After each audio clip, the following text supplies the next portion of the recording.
Bonjour à tous, avec l'aide de Dieu, nous allons étudier le Rambam, le 6e chapitre des lois de Gzeila Vaveida, du vol et de la perte à l'Acha Aleph. Korot, des poutres, Vavanim, et des pierres, Ve'etzim, et des bois, Ve'kayot Sebem, des choses similaires à cela. Sheshtafananar, que le fleuve a emporté. Est-ce que celui qui les trouve a le droit de le prendre ou pas? Alors, Imitiashua Balimem, si les propriétaires ont renoncé, c'est-à-dire que celui qui a trouvé, il a entendu le propriétaire dire « Aïe, on a perdu de l'argent parce que ces poutres-là, on va jamais les retrouver, je vais jamais les avoir. » Ou bien, il a vu qu'au moment que le fleuve était en train d'emporter ces poutres et ces bois, etc., le propriétaire n'a pas bougé alors que ça sera impossible après de les rattraper. Et bien dans ces cas-là, Renumutarin, c'est permis de les prendre, ils vont appartenir à celui qui va les récupérer, à celui qui va les trouver. Mais non, il ne sait pas, il les a trouvés, mais il ne sait pas si le propriétaire a renoncé à ces choses qui ont été remportées par le fleuve ou pas. Dans ces cas-là, il a le devoir de restituer ce que le fleuve a emporté. Inutile de dire qu'il a le devoir de restituer au propriétaire dans un cas que si le propriétaire est en train de courir derrière, en train de rechercher ses poutres, etc., c'est sûr et certain que celui qui trouve, il a le devoir de le ramener au propriétaire.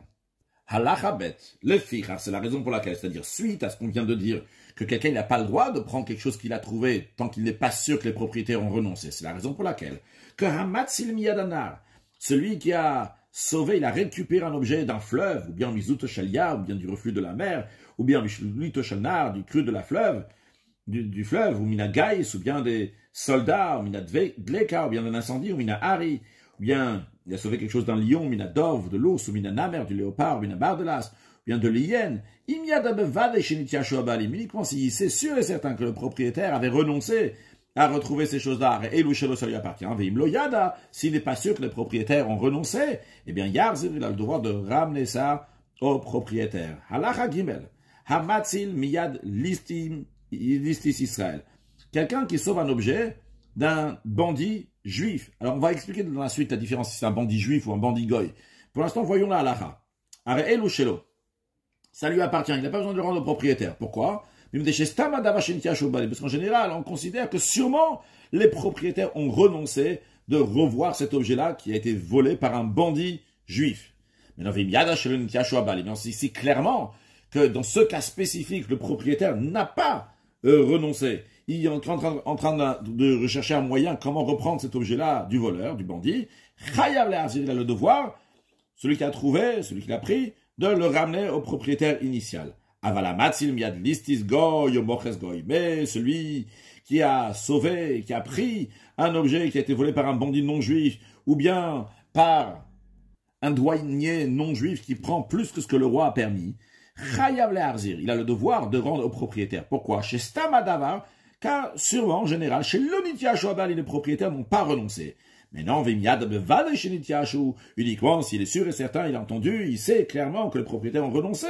À ce moment-là, ça lui appartient, même que ça vient d'un douanier ou bien d'un bandit non juif. Mais non, le Rambam demande, et ça demande d'explication, pourquoi on dit que lorsque c'est un bandit juif, eh bien les propriétaires renoncent à retrouver cet objet-là, ou stam goy et quand c'est un non-juif qui est un bandit, ah là ils n'ont pas renoncé. La raison elle est,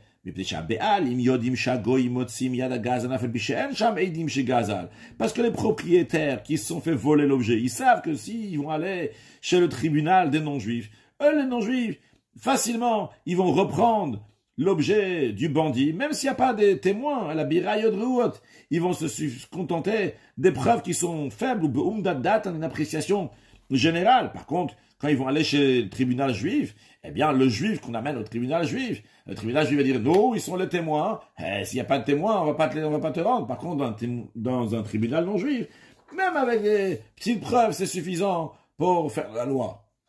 Halacha Dalet. Shachalaim, le cresson,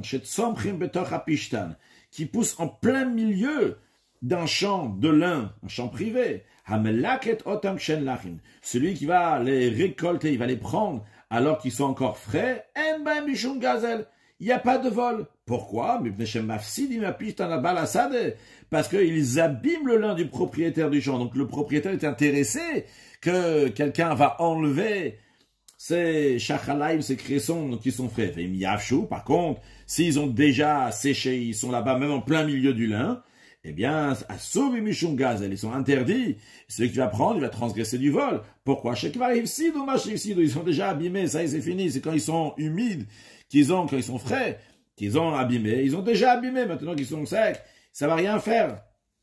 Veimayo à la gvoul. Non, si ces cressons étaient sur la limite, c'est-à-dire sur le côté, juste à côté du lin, pas en plein milieu du lin.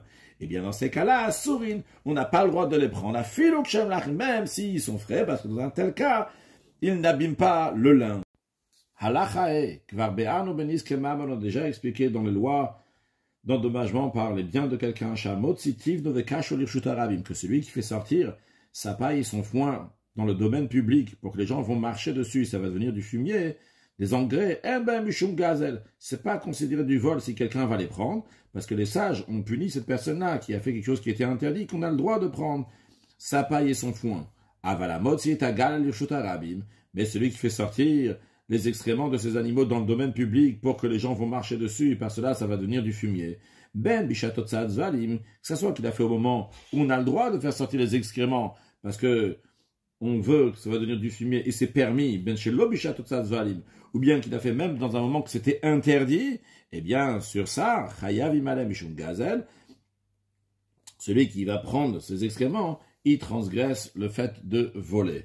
Halachavav mishinitral fulo keilav, celui que ses vêtements sont échangés bekeilim acherim avec d'autres vêtements, beveta avel, que ce soit dans la maison de l'endeuillé, ou bebeta mishne, ou bien dans l'endroit où on fait le festin. C'est-à-dire, imaginons que Reuven et Shimon sont partis chez quelqu'un, et Reuven est reparti à la maison, et il s'avère c'est pas son manteau, c'est le manteau de Shimon.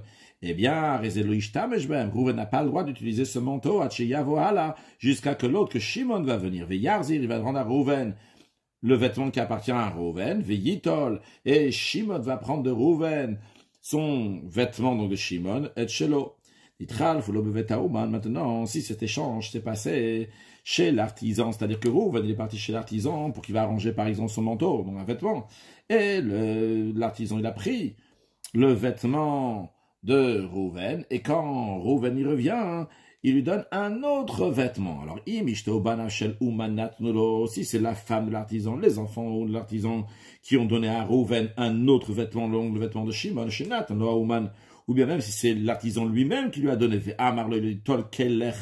prends ton vêtement, en pensant donc que c'est le vêtement qui appartient à Reuven, Reuven n'a pas le droit de s'en servir, jusqu'à que l'autre, donc Shimon, va venir, à qui s'appartient le vêtement qui se trouve actuellement chez Reuven, Yarzir, il va rendre à Reuven le vêtement qu'il a reçu, alors que c'est le vêtement de Reuven qu'il a reçu, parce que l'artisan, ou bien sa femme et ses enfants, ils ont fait un échange par erreur, ils ont donné le vêtement de Reuven à Shimon, et le vêtement de Shimon à Reuven. Donc Reuven n'a pas le droit d'utiliser le vêtement de Shimon, jusqu'à que Shimon va venir et rendre le vêtement de Reuven à Reuven, Veyitol, et que Shimon va prendre de Reuven, et Shelo, son vêtement, car on suppose qu'ils se sont trompés lorsqu'ils ont donné le vêtement de Shimon à Reuven.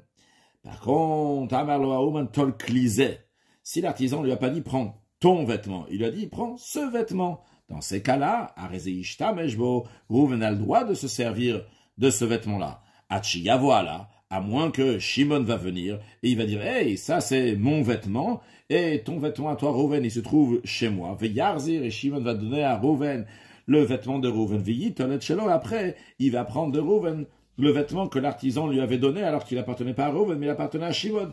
Pourquoi dans ce cas-là Reuven il a oui le droit d'utiliser le vêtement que l'artisan lui a donné? Car on suppose qu'il y a deux possibilités, qu'en effet, ce vêtement-là doit appartenir à Reuven. Comment c'est possible? Première option, Shema Kelaf Shelumanu. Parce que lorsque Reuven reçoit ce vêtement-là, que le Ouman, l'artisan, lui a dit, Tol Klizé, prends ce vêtement-là, c'est possible que ça appartient à l'artisan. L'artisan est tout à fait conscient qu'il n'est pas en train ici de donner à Reuven son propre vêtement.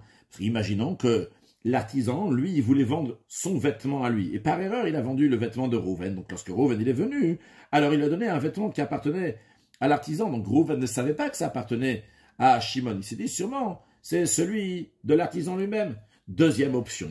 Au balakrit, s'il va être à Ouman de Mocholo. Lorsque Reuven il a reçu un autre vêtement de l'artisan, il peut penser que c'est sûrement Shimon, il a dit à l'artisan, tu sais quoi, vends mon vêtement, et par erreur, l'artisan, à la place de vendre le vêtement de Shimon, il a vendu celui des Rouven, et c'est la raison pour laquelle, que lorsque Rouven y vient, il lui a donné le vêtement de Shimon, de même tout ce qui est similaire à ça, s'il a donné donc un ustensile, un vêtement à un artisan, et qu'il lui a donné celui de quelqu'un d'autre, il faut voir donc avec quelle intention donc, il lui a donné. Il y a beaucoup de choses que les sages ont interdit parce que c'est du vol, bien que bibliquement parlant, ce n'est pas considéré du vol. Celui qui transgresse ces choses-là que les sages ont interdit, il est considéré un voleur d'ordre rabbinique. Kegon, par exemple, deux exemples. Ceux qui font voler des pigeons, les dresseurs d'appât, et ceux qui jouent au dé. Alors, voyons d'abord ceux qui font voler des pigeons. De quoi s'agit-il? C'est des gens qu'avec le pigeon qu'ils ont, ils vont amener d'autres pigeons qui appartiennent à d'autres personnes. Un homme n'a pas le droit de faire voler des pigeons dans un endroit habité. Il y a des gens qui y habitent. Parce que par cela, il va prendre des biens qui appartiennent à d'autres, donc de l'argent qui appartient à d'autres, donc des pigeons qui appartiennent à d'autres de manière illégale. Comment ça? Comment il fait? Lui, il a un pigeon qui est mâle, il envoie. Par cela, ce mâle, il va ramener une femelle d'un autre pigeonnier, un pigeonnier qui appartient à quelqu'un d'autre. Ou bien l'inverse, le keva, cette personne-là qui envoie un pigeon, il a un pigeon qui est femelle. Qui va ramener un pigeon qui est mâle. Et pas seulement des pigeons, tout celui qui fait ça dans d'autres volatiles, ou bien dans des bêtes sauvages, ou bien des animaux, c'est un voleur d'ordre rabbinique. Évidemment, on ne parle pas ici qu'il y a une barrière qui entoure donc ces animaux, ou bien ces oiseaux-là qui ne peuvent pas sortir, parce que s'ils ne peuvent pas sortir et ils les volent, c'est du vol biblique. Là, on parle dans un cas que il y a plusieurs personnes qui ont des pigeonniers. Ces pigeonniers-là, dans ce pigeonnier-là, il y a des oiseaux, des pigeons qui sont venus et qui se sont installés. Donc, on ne peut pas dire vraiment que ça appartenait au gars du pigeonnier, parce que dans ce cas-là, si l'autre le prenait, évidemment, ça serait un vol biblique. De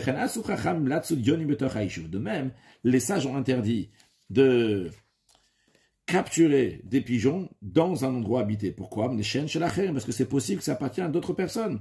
De même, les sages ont interdit que on n'a pas le droit de poser des pièges pour les pigeons. Uniquement si c'est éloigné d'un endroit qui est habité de 4000. 1000, c'est 1 km. Donc 4000, c'est environ 4 km. On veut être sûr qu'il ne va pas prendre des pigeons qui appartiennent à des gens, mais il va prendre des pigeons qui appartiennent à personne, donc il doit s'éloigner d'un lieu habité de 4 km. Maintenant, si ce n'est pas un lieu habité qu'il y avait là-bas, mais qu'est-ce qu'il y avait? C'était entre guillemets une habitation. Une habitation, il y a plein de vignobles. À filou, mais à 1000. Même si ces vignobles-là, ils sont éloignés de 100 000, de 100 km environ d'un endroit qui est habité. Et là-bas, il y a plein de vignes, de vignobles. Le Yifos, il n'a pas le droit de poser là-bas des pièges à pigeons. Pourquoi? Car des pigeons, ils appartiennent aux propriétaires des vignes. Donc il n'a pas le droit, il doit s'éloigner de là-bas 4000. Donc quand il y a plein de vignes, de vignobles, s'il veut mettre des pièges, il doit éloigner ces pièges de 4 km, de 4000 de ces vignes. De même, il n'a pas le droit d'étendre, de mettre ses pièges dans les pigeonniers. C'est-à-dire dans un endroit où il y a plein de pigeonniers. Et il n'y a pas 4 km depuis la ville jusqu'au premier pigeonnier. Il n'a pas le droit de mettre dans ce quartier, entre guillemets, de pigeonniers, il n'a pas le droit de mettre là-bas ses pièges. Afalpichen Shelo, même si les pigeonniers sont à lui, mais ils sont dans les 4 km à côté de la ville, au Shel Goy, ou bien qu'ils appartiennent à un non-juif, au Shel Hefker, ou bien qu'ils sont abandonnés. Même si il s'est éloigné pour mettre le piège à pigeons à 100 km de la ville, mais le début de ce quartier de pigeons qui est très très grand dans la théorie ici, il fait 100 km, mais le début il est dans les 4 km de la ville, il n'a pas le droit de mettre même très très loin. C'est-à-dire que, encore une fois, s'il y a un endroit qui est habité, après l'endroit qui est habité, il y a un pigeonnier, mais ce pigeonnier-là, il n'est pas à 4 km, il est par exemple à 3 km de la ville.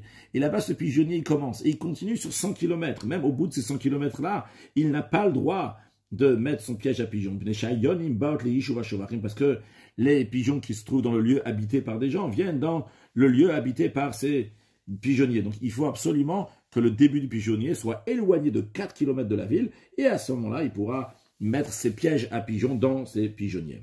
Halachatet. Machikin et a shovar minair chamishimama. Si quelqu'un il veut faire un pigeonnier, il doit éloigner son pigeonnier de la ville au moins 50 coudées. Donc on parle ici d'un piège à pigeons, on parle ici d'un pigeonnier. Si quelqu'un il veut faire un pigeonnier dans son champ, eh bien il a le droit de le faire uniquement si autour de son pigeonnier, de tous les côtés, il va y avoir 50 coudées qui correspondent environ à 25 mètres. Pourquoi? Quelle est la raison? Pour pas que les pigeons, les oiseaux, ils vont aller veyafsidou basadot, ils vont aller dans les champs qui sont à côté, ils vont abîmer, ils vont manger ce qui appartient des autres. Donc, il peut faire dans son champ, il laisse 50 coudées de tous les côtés, car les sages ont estimé que si les oiseaux, ils ont 50 coudées du côté de leur pigeon, tous les côtés de leur pigeonnier, là-bas, ils vont picorer, là-bas, ils vont manger tout ce qu'ils ont besoin, ils vont pas aller abîmer les autres champs. Maintenant, si Rouven vient, il achète un pigeonnier de Shimon, et ce pigeonnier-là, donc de Shimon, il était très proche du champ de Lévi. Même s'il y avait seulement environ 10 mètres entre le pigeonnier que Rouven il achète de Shimon, et c'est à côté, donc à 10 mètres du champ de Lévi, eh bien, il garde son statut qu'il avait jusqu'à présent, donc il avait le droit d'avoir ce pigeonnier-là. Et on ne l'oblige pas à s'éloigner. On ne dit pas, hey Rouven, t'achètes de Shimon ce pigeonnier-là, tu dois l'éloigner 50 coudées. Pourquoi? Parce qu'on dit que sûrement, la première personne qui a fait le pigeonnier là-bas, donc Shimon, il s'est arrangé avec Lévi, ou bien il lui a payé, ou bien que Lévi lui a permis. Donc maintenant, quand Rouven vient, il achète de Shimon, il achète donc toutes les permissions que Shimon avait. Ça, c'est en ce qui concerne donc ceux qui jouent avec les pigeons, ceux qui jouent avec les mafrichis, ils font envoler des pigeons, donc comme ça, ils font des vols. Donc ça, c'est la première chose que les sages ont interdit. La deuxième chose que le Ram nous avait dit, c'est ceux qui jouent au dé. Alors, Ketzad, de quoi s'agit-il? C'est ce sont des gens qui jouent avec des morceaux de bois ou avec des cailloux, ou bien des os ou des choses similaires. Ils font une condition entre chez Kolanotseach à travers Roberto Asrok, que tout celui qui va gagner son ami dans ce jeu-là, il va prendre tant et tant d'argent. De l'autre, Arezegaz, elle lui dit vrai, c'est considéré un vol d'ordre rabbinique. Bien que celui qui a gagné, il a pris l'argent avec la permission des propriétaires, il est venu jouer à ce jeu-là. Eh bien, oui, vu qu'il a pris cet argent-là de manière gratuite, sans aucune raison, juste comme ça pour son jeu, eh bien, der Sok Vehatel, il a pris cet argent-là, donc juste de manière par plaisanterie, par frivolité. Arezegaz, c'est considéré du vol d'ordre rabbinique. De même, ceux qui jouent avec des animaux, des bêtes sauvages, ou bien avec des oiseaux, qui vont par exemple se bagarrer entre eux, ou bien qui vont courir, qui est-ce qui va mieux courir, qui est-ce qui va mieux se bagarrer. Ils font des conditions entre que si c'est son animal qui va vaincre Tarot Yoter, il va plus courir, eh bien, il va prendre de son ami tant et tant d'argent. Tout ce qui est similaire à ces choses-là, à Kol a surtout interdit, les gazamidivem, c'est considéré un vol d'ordre rabbinique. Halacha Yudalef. Celui qui joue au dé avec un non-juif, il n'y a pas l'interdiction de vol. Aval, mais ce qu'il y a, oui, il y a bien l'interdiction de s'occuper des choses qui sont futiles. Qu'est-ce que l'homme doit s'occuper pendant tous les jours de sa vie? C'est uniquement des paroles de Torah, et des choses qui participent à la société, donc à installer la société, des choses qui sont normales, comme des activités professionnelles, des commerces.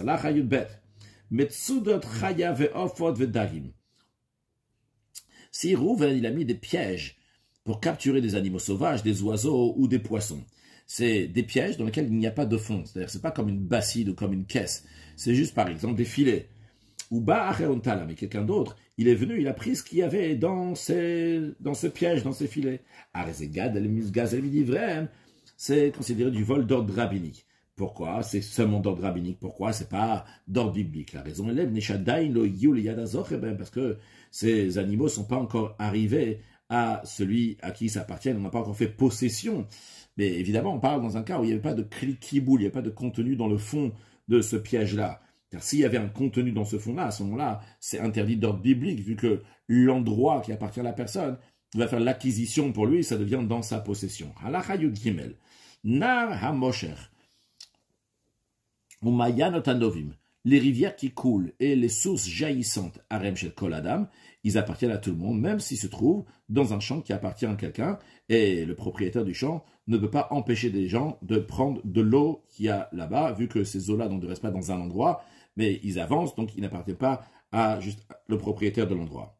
Ani amenakef berosh azait zeitim shel shira. La Torah dit que si le propriétaire il a oublié dans son champ des olives, par exemple, en l'occurrence ici, donc c'est des olives, eh bien, ces olives-là qu'il a oubliées, ça appartient au pauvre. Maintenant, le pauvre, il est monté sur l'olivier, et lorsqu'il est là-bas, il coupe ces olives-là, et ces olives-là tombent par terre. Ou il y a un autre pauvre que lui aussi, la Torah dit que ce que le propriétaire a oublié, c'est le pauvre qui va prendre. Donc, le pauvre, il est monté dessus. Mais il y a un autre pauvre qui est venu en bas, et en bas de l'arbre, il les a pris. Eh bien, c'est du vol d'ordre rabbinique seulement. Pourquoi seulement d'ordre rabbinique? Parce que le pauvre qui était sur l'arbre, qui a coupé cette olive-là, il n'a pas fait quelque chose pour prendre et que ça va lui appartenir à lui. Car en effet, si le pauvre qui était sur l'arbre, il n'a pas juste coupé et fait tomber par terre, mais il a pris dans sa main. Lorsqu'il a pris, il a rassemblé ses olives dans sa main et après il les a jetés par terre. Quelqu'un d'autre les a pris. Dans ces cas-là, c'est Gazel Gam ou l'autre pauvre. Il est en train de voler d'ordre biblique, pour Sharik Giouli Adazorébem, que c'est déjà venu en possession de celui à qui ça appartient. Hein. Donc c'est le pauvre qui est sur l'arbre. Halacha Yudalet, Hadvorim, en ce qui concerne les abeilles, Einan Birshuto Shel Adam, ils ne sont pas dans la possession d'un homme, qui est Golim Vavazim, comme des coqs ou des oies. Malgré ça, Yeshbem Kinyan Midivrem, quand même, les sages ont considéré qu'il y a une certaine acquisition qu'on peut faire dans ces abeilles-là. Donc si quelqu'un, il va voler un essaim d'abeilles, il y a plusieurs abeilles comme ça, un groupe d'abeilles qui est autour de leur reine, et qui était donc chez Rouven. Donc Rouven, ça lui appartient, dans le rabbinique, ça lui appartient. Donc quelqu'un a volé cet essaim d'abeilles. Ou bien que cet essaim d'abeilles, il est parti de chez Rouven, il est parti chez Shimon. Et Shimon, il empêche Rouven de revenir prendre cet essaim d'abeilles. Arezegaz, c'est considéré du vol d'ordre rabbinique. Les fichar, c'est la raison pour laquelle celui qu'un essaim d'abeilles est sorti de son domaine à lui, donc Rouven, il avait un essaim d'abeilles chez lui, et c'est parti dans la propriété de Shimon. Eh bien, Yesh le Balanchil, le propriétaire de cet essaim d'abeilles. Donc, Rouven a le droit d'aller dans le champ de son ami jusqu'à qui va prendre son essaim d'abeilles qui appartient à Rouven. Veimizik. Si Rouven en allant dans le champ de Shimon, il a endommagé, mais Shalom Izik, il va rembourser ce qu'il a endommagé. Avaloyakot, c'est à Sochal Menatit Damim, il n'a pas le droit de couper une branche dans le champ de Shimon à la condition de dire, après, je vais rembourser. Halachat Tedvav. Namenet Isha o Katan Lomar. Une femme ou un mineur, bien qu'en général ils ne peuvent pas témoigner, on leur fait confiance, ils vont dire Mikan Yatsa Nechilze. D'ici est sorti cet essaim d'abeilles. Verouche, mais ça c'est à condition qu'ils parlent donc de manière naturelle, pas qu'on leur a demandé des questions ou quoi que ce soit. Et aussi, deuxième condition, et à condition donc, que les propriétaires sont en train de courir, en train de chercher cet essaim d'abeilles. Ils me demandent où est-ce qu'il se trouve, où est-ce que a campé mon essaim d'abeilles. Et le chidouche qu'il y a ici, c'est que bien qu'une femme ou des enfants, en général des mineurs, ne peuvent pas témoigner, mais vu qu'ici il s'agit donc d'acquisition des abeilles qui est d'ordre rabbinique, eh bien, Minotambo, on fait confiance aux femmes et aux mineurs. Quiconque en sa possession, il a un objet qui est tenu grâce à un vol d'ordre rabbinique, on ne peut pas le faire sortir, le retirer par les juges. De même, Moukafarbo, si il a nié, il a dit qu'il n'a pas volé ça, Venishba, il a juré, et il ne va pas rajouter un cinquième, comme il rajoutera sur quelque chose qui est vraiment considéré du vol, que lorsque c'est un vol qui est d'ordre biblique, à ce moment-là, si quelqu'un il a juré qu'il n'avait pas volé ça, après il y a un vœu, il y a un vœu de sa part qu'il a volé, qu'à ce moment-là, il doit rajouter un cinquième. Ça, ici, dans ce cas-là, il n'y a pas ce cinquième à rajouter. Conclure avec un mot de Chassidut, quand on parle du cinquième ici, Chassidut s'est expliqué qu'il y a 5 niveaux dans la Neshama, Nefesh Ruach Neshama Chayichid, c'est pas la Chassidut, c'est un Midrash, mais quand on rajoute le cinquième, c'est l'idée que quand on doit dévoiler la Yichida, le 5e niveau de la Neshama, qui va se dévoiler dans tous les autres niveaux, quand on dévoiler donc le jour de Kippour, la Yichida, que ça va donner une vie particulière dans tout ce qu'on fait avec grande vitalité. Mashiach, na, ou une excellente journée.